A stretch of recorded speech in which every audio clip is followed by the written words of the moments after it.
Chers compatriotes, chers amis, l'élection présidentielle du 12 octobre approche et il est de notre devoir, surtout en tant que chrétiens, de nous y préparer spirituellement et civiquement.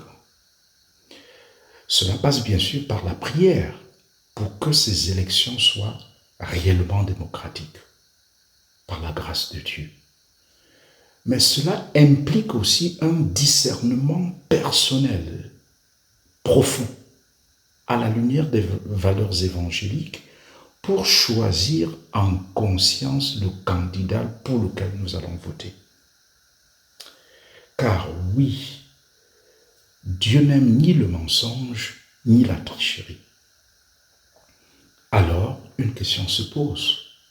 Pour qui voter lors de cette élection présidentielle? Et je veux être très clair. À l'analyse, un chrétien responsable ne peut plus voter pour le président Paul Biya. Pourquoi? Pour deux raisons principales. Premièrement, à 93 ans, il n'a plus la capacité physique de diriger le pays. Ce n'est pas une insulte, c'est une réalité humaine. Et ce n'est pas pour rien que son entourage le cache. Un de ses anciens ministres a même reconnu que ce n'est plus lui qui dirige le Cameroun. Et nous savons que Dieu n'aime pas qu'on trompe les autres. Or, jusqu'à présent, d'ailleurs, ce n'est pas lui qui a officiellement annoncé sa candidature. Et ce n'est pas normal de continuer à diriger le pays par procuration. Deuxièmement, il faut regarder les faits. Après 43 ans de pouvoir, le bilan est là. Mauvaise gouvernance, corruption généralisée, injustice sociale. Le Cameroun souffre et ce sont les plus pauvres qui en paient le prix. Au regard de tout ceci, un chrétien lucide qui aime son pays et veut la justice sociale ne peut pas donner sa voix à un tel candidat. Franchement, il est temps que Paul Biya prenne une retraite bien méritée et il est temps aussi de confier notre pays à un autre Camerounais capable, intègre et en pleine possession de toutes ses facultés. Alors, pour qui donc voter aux prochaines élections présidentielles? Voici quelques repères importants.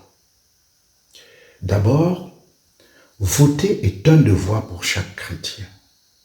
On ne peut pas rester indifférent ou s'abstenir. Ensuite, l'Église ne donne pas de consigne de vote.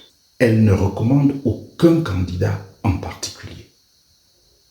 Mais elle nous invite à voter en conscience en nous posant cette question.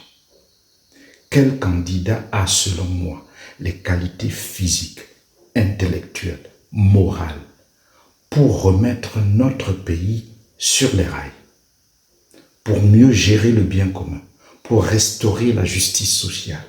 Enfin, j'insiste sur un point essentiel.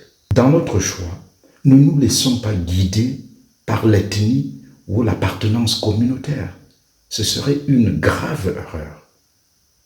Ce que nous devons regarder, c'est la capacité réelle du candidat à diriger le Cameroun avec sagesse, justice et compétence.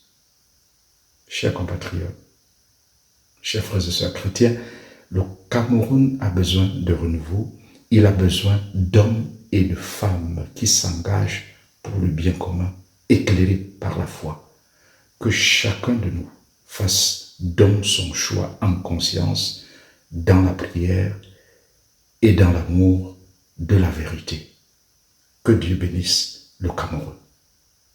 Shalom.